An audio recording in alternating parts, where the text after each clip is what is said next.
Hello everyone, welcome to our second lecture. Today we are diving into two powerful features of C++ that significantly enhance the expressiveness and efficiency of our code, which is operator overloading and templates.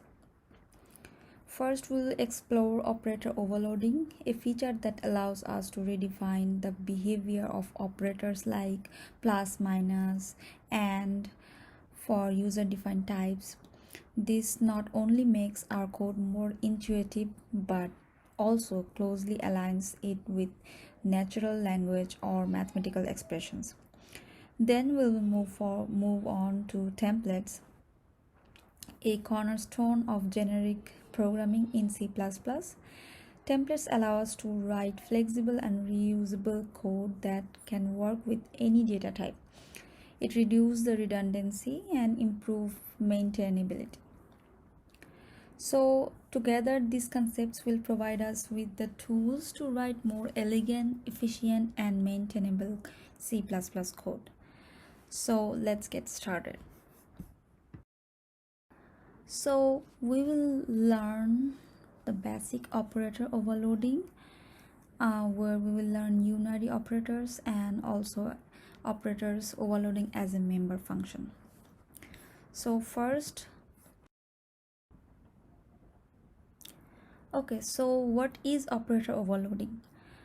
Well, it allows us to redefine the behavior of operators like plus, minus, or equal, etc. for our user defined types. Imagine you have a custom class, say a vector or complex number, and you want to add two objects of this class using the plus operator, just like you would with integers or float. Operator overloading makes this possible. The primary benefit here is that it enhances the readability and intuitiveness of your code. When a user-defined type behaves like a built-in type, your code becomes easier to understand and use. However, there are some rules to keep in mind. Here, you can only overload existing operators, meaning you can't create new ones. The operator's precedence or associativity remains unchanged. The syntax typically looks like this. If I say return underscore type operator symbol like parameters, and then if you see here, it's simply called with different syntax.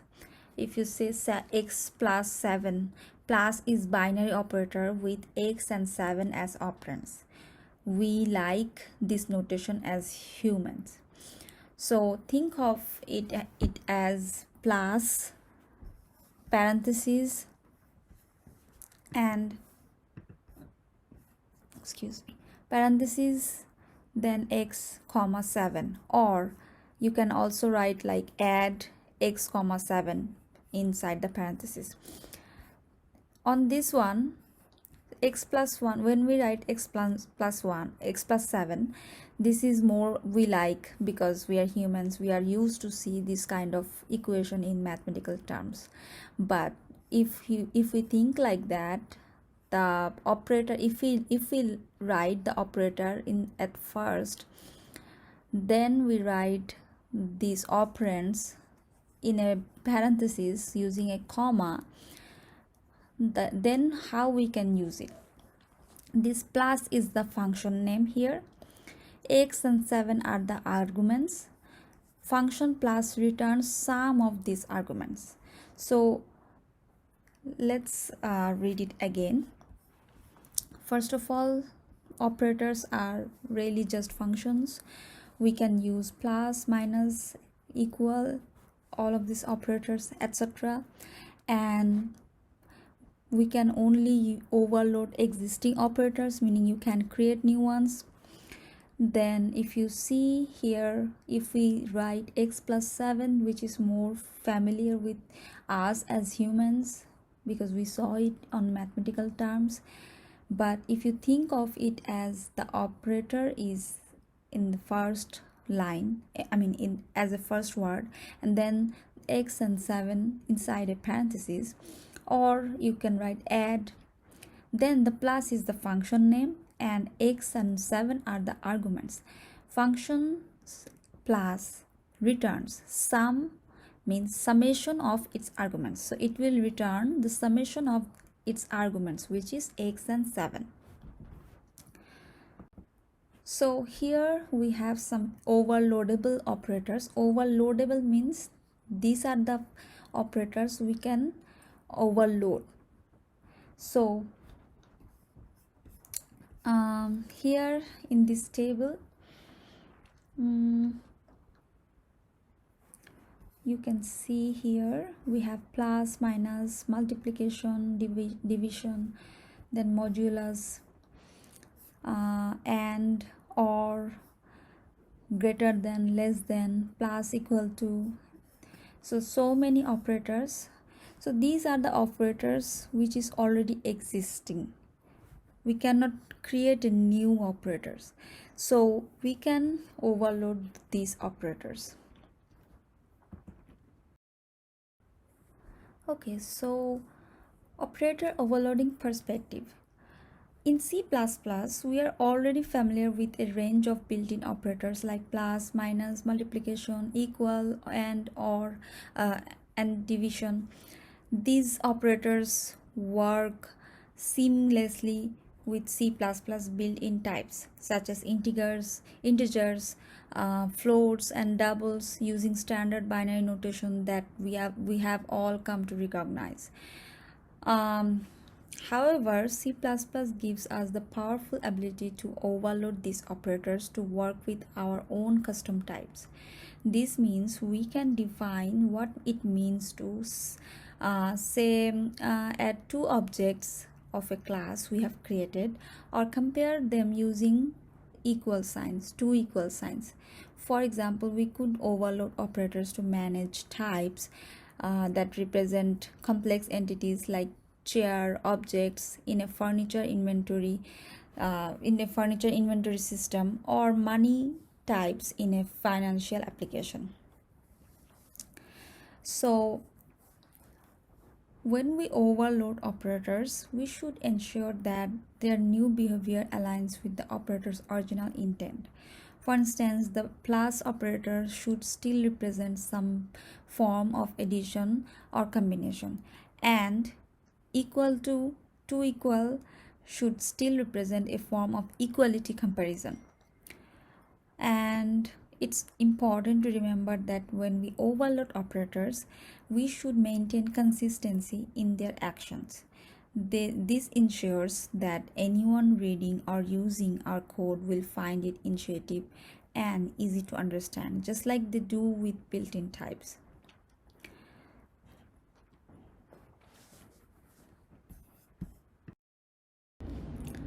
Now let's get into the basics of overloading operators in C++.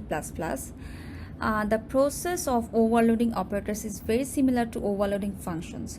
Essentially, the operator itself becomes the name of the function. The general syntax for overloading an operator is here, return underscore type operator symbol and then attribute list. Here the attribute underscore list can contain operands of any type as long as at least one of them is a user defined class type. This is what allows us to customize the behavior of operators for objects of our classes. The symbol in the syntax represents the operator you wish to overload. It could be anything from plus, minus, and multiplication to more specialized operators like third bracket, then less than or greater than. For a full list of operators that can be overloaded, we have that table on our previous slide. You can have the list of tables from there. One important note is when overloading operators, consider using constant reference parameters in your attribute list. This approach enhances efficiency by avoiding unnecessary copies, especially when working with large objects. This basic understanding will allow us to effectively customize operators for our needs in C++.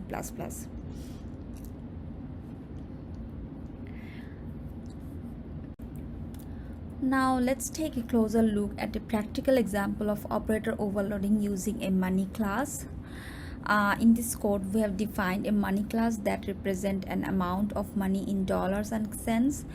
The class includes several constructors to initialize the money object in different ways, as well as methods to get and set the values of dollars and cents, input and output functions, and some private helper methods for internal calculations. So the real focus here is on the operators we are overloading, because we are learning operators overloading here. First, the plus operator is overloaded to allow us to add two money objects together. This operation returns a new money object representing the sum of the two amounts. The minus operator is similarly overloaded to allow subtraction of one money object from another, again returning a new money object with the result. The equal operator is overloaded to compare two money objects to see if they represent the same amount. This operator returns a Boolean value. And then finally, this less than operator is overloaded to allow easy output of a money object to the console using cout, and providing a clear and user-friendly way to display mandatory values. So notice that each overloaded operator is defined as a constant function, so ensuring that these operations don't modify the original money objects. We also pass objects by reference to avoid unnecessary copying, which is more efficient.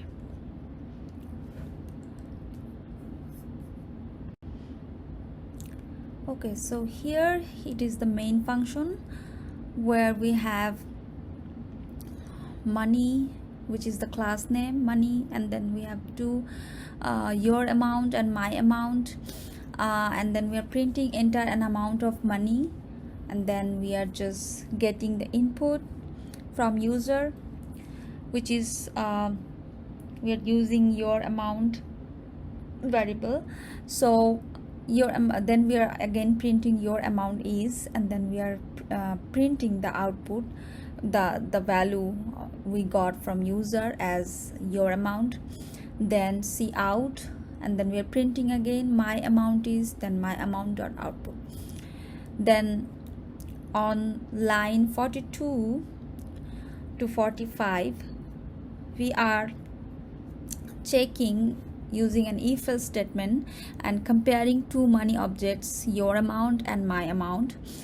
The code uses the equality operator here to check if the two amounts are equal, and we are using the operator overloading here. This operator works directly with our money objects, comparing their values in a meaningful way. So if the amounts are equal, it outputs we have the same amounts, otherwise it says one of us is richer. And then on line 47 to 50 we have this code adds two money objects using the plus operator, storing the result in our amount.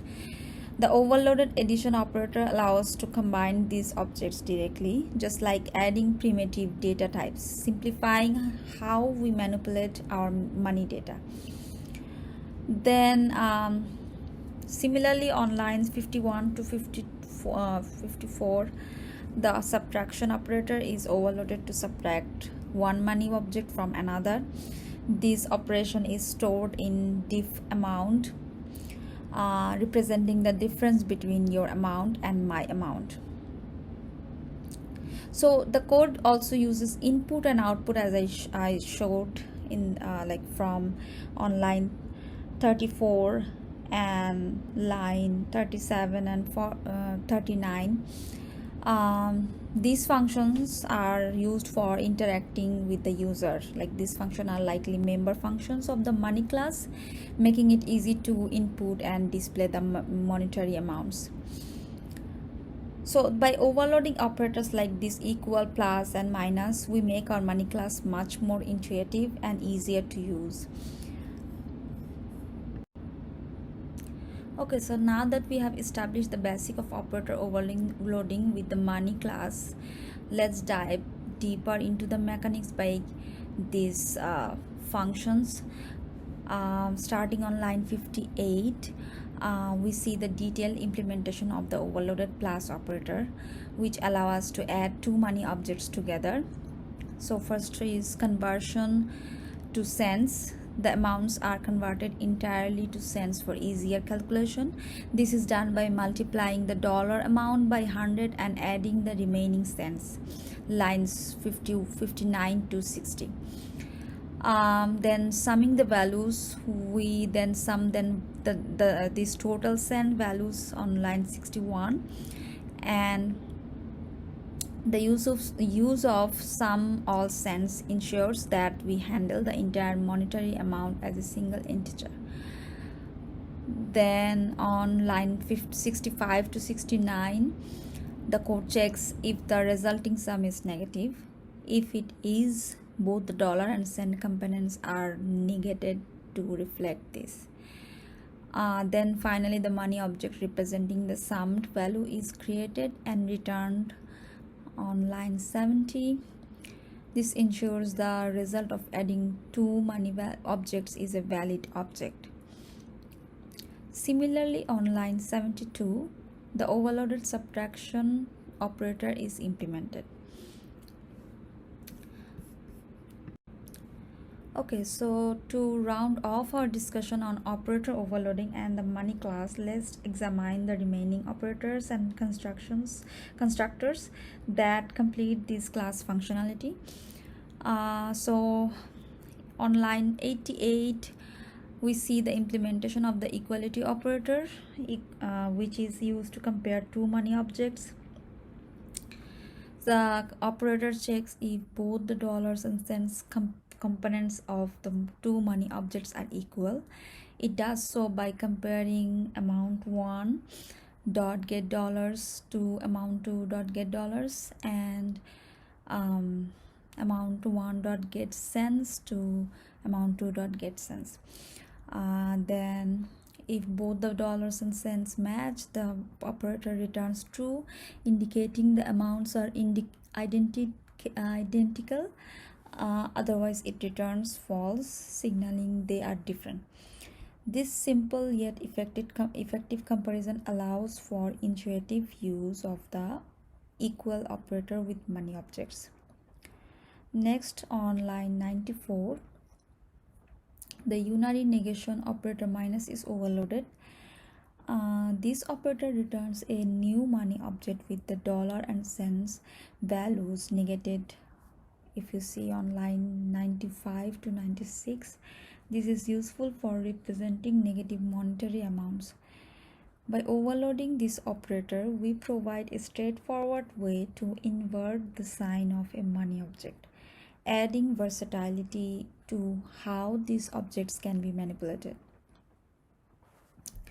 So moving on the constructors, here we see several different forms designed to handle various initialization scenarios. So there is a default constructor, which is on line 97, which initializes a money object with $0 and 0 cents. And there is a constructor with a double argument on line 99, which accepts a double representing a monetary amount and splits it into dollars and cents using helper function like dollars part and cents per. Then so if you notice, this constructor has an intentionally empty body. It's suggesting that the initial values are computed directly in the member initializer list. So if you see on line 103, another constructor accepts an integer representing only the dollar amount and initializes the object with 0 cents. Then we have constructor with two integer arguments. The most complex constructor is on line 106, which accepts both dollar and cents as integer, line 107 to 113. This constructor includes a validation step to ensure the data is consistent. If the input data is invalid, for example, if dollars are negative while cents are positive or vice versa, the program prints an error message and exits lines 108 or 108 to 110. This safeguards the integrity of the money object. So finally, the getter functions for dollars, cents, and the total amount are defined on line 115 to 117. You'll see the get amount function and get dollars and get cents functions here. So these are just simply returning the values. Okay. So this comprehensive design of the money class with overloaded operators and multiple constructors provide a robust and flexible framework for handling monetary values in C++. Each function and operator has been carefully crafted to ensure that the class is intuitive to use, while also maintaining data integrity and consistency. Now let's turn our attention to the output and input member functions of the money class, which play a crucial role in how we interact with our money objects. This output function, we see the implementation of the output function with the function begins by calculating the absolute values of the dollars and cents. This is crucial for correctly displaying negative amounts. If the money object represents a negative amount indicated by either the dollar or cents values being less than 0, the function outputs a negative sign. If you see on line 122 and between 124, this ensures clarity when dealing with debts or other negative values. The dollars are then output followed by a period and the cents. The function ensures that cents are displayed correctly, even if they are less than 10, by prefixing a 0 when necessary. So for the input one, this function is implemented to allow user to input a money object. It begins by expecting a dollar sign. Then if the input does not start with the dollar sign, the function prints an error message and exits. This validation step is important to ensure that the input is in a recognizable and consistent format. So after validating the dollar sign, the function reads the input as a double, representing the entire monetary amount, including both dollars and cents. So the dollar part here and cents part, these two helper functions are then used to separate the total amount into its dollar and cents components. And it also allows the money object to store the amount in a structured and easily accessible way. So we have some dollar part, cent parts, and round function here, and then This function basically takes a double value representing the total amount and extract the integer dollar portion from it, and then the cents part will do the same, like similar thing. It begins by multiplying the original amount by 100 to shift the decimal place to two positions to the right, effectively converting the amount into cents. And this round function is then used to ensure that the value is rounded to the nearest whole number, and the modulus operation isolates the cents portion.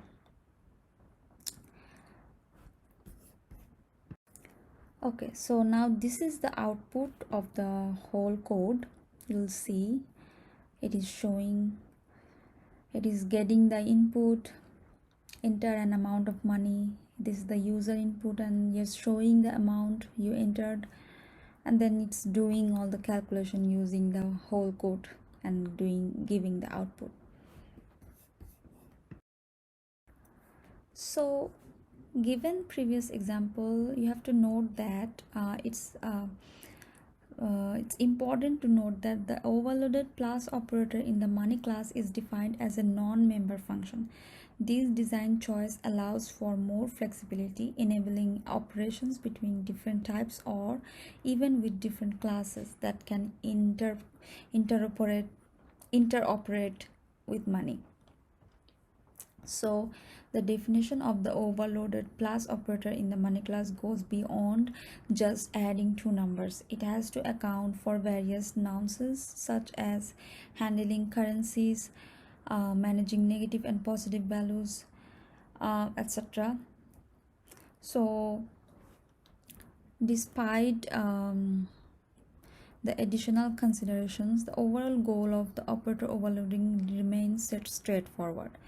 The purpose is to perform the specific operation, in this case addition tailored to the needs of the custom type. This principle of simplicity helps maintain code readability and ease of use. So if we talk about the equality operator, it enables comparison of money objects.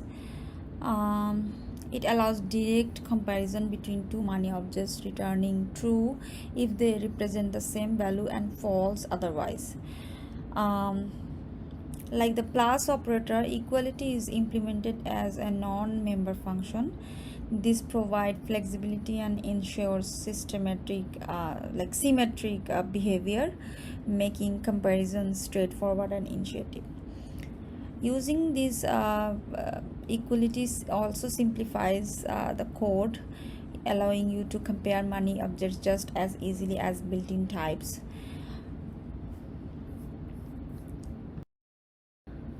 Constructors returning objects.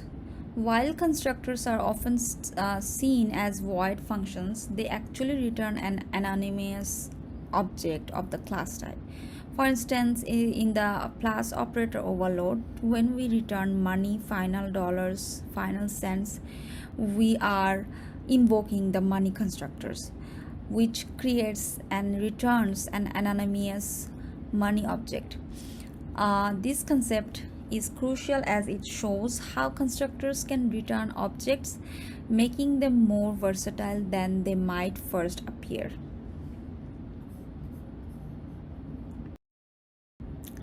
Returning by constant value. In the plus operator overload for the money class, we return a constant money object. This ensures that the returned object cannot be modified, protecting the integrity of the result. By returning a constant object, we prevent accidental changes to the output, which could lead to unintended side effects in the code.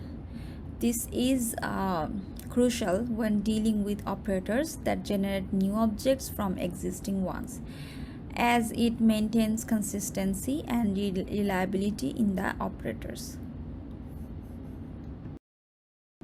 So when we remove constant from the return type in the plus operator, the function returns a modifiable money object. This allows you to perform further operations on the results, such as calling member functions, or modifying the return object directly.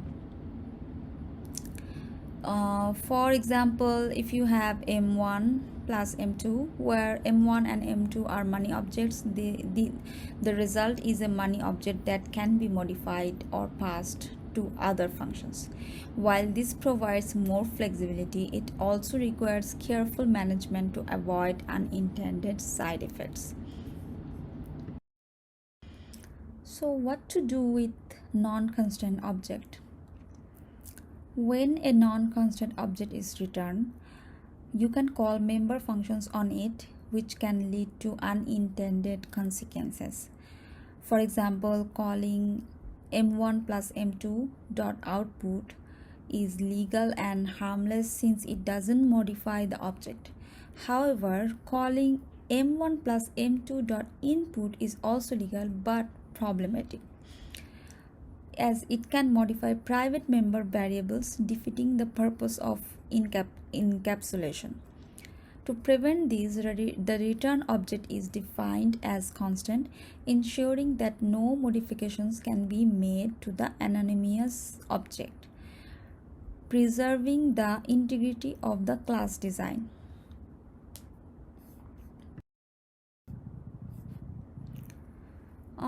So in C++, unary operators operate on a single operand, commonly um, so um, common unary operators include negation. For example, x equal to minus y sets x equal to the negative of y. Increment and decrement, like these operators increase or decrease a value by 1. Just like binary operators, unary operators can also be overloaded. Overloading these operators allow us to define custom behavior for operations on user-defined types. It also provides more intuitive and flexible interactions with objects. Okay, so the minus operator can be overloaded to work with the money class. In this case, the function is defined outside the class and takes only one argument, making it a unary operator. This allows us to negate a money object, similar to how x equal to minus y works in standard arithmetic. The minus operator is overloaded twice. Binary overload. First one is binary overload for operation involving two operands, and then second is unary overload for operations involving a single operand. So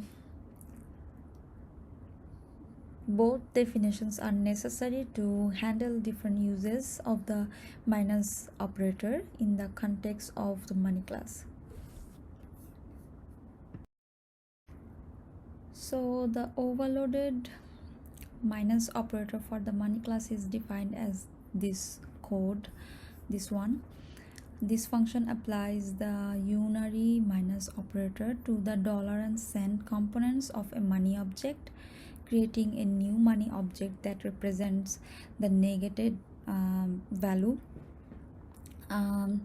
The operation is well defined for built-in types, and the function returns an anonymous money object, ensuring that the result is not modifiable.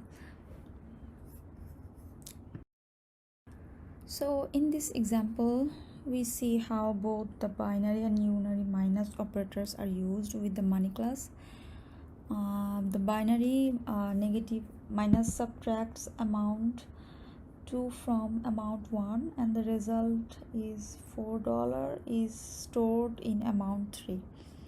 And then for unary, it negates the value of amount 1, resulting in minus 10, and it's stored in amount 3. This example demonstrate how the overload minus operator allows for both subtraction between two money objects and negation of a single money object. Okay, so overloading as member functions. Previously, we discussed operator overloading as standalone functions defined outside of a class. However, many prefer overloading operators as member functions because it aligns more closely with object-oriented programming principle. So, when you overload an operator as a member function, it becomes a member operator, similar to other member functions. Unlike standalone functions, a member operator function only requires one parameter. Uh, the object that calls the operator acts as the first operand, so the function itself only needs one additional parameter. A key advantage of these member functions is that it can access private members of any object of the class, not just the one it's called on. This can simplify the implementation of certain operators. So we already saw a detailed explanation, detailed code with operator overloading as non-member function. Now this is the similar code, just we will do it as a member function. So I will if you see, the plus, minus and equal operators are overloaded within the class as member functions here. Each operator is defined to take one parameter since the calling object acts as the first operand. So these have some signatures like constant money operator plus, constant money operator minus, bool operator. So since these operators are now member functions, they can directly access the private members, those variables like dollars and cents of any money object. Yeah, so this way it is the same code we did before, so you can just go through this. So as I said, is similar to the previous code. So the rest of this example is I just cut it down from the slide because the main function and everything is similar, and this is the output.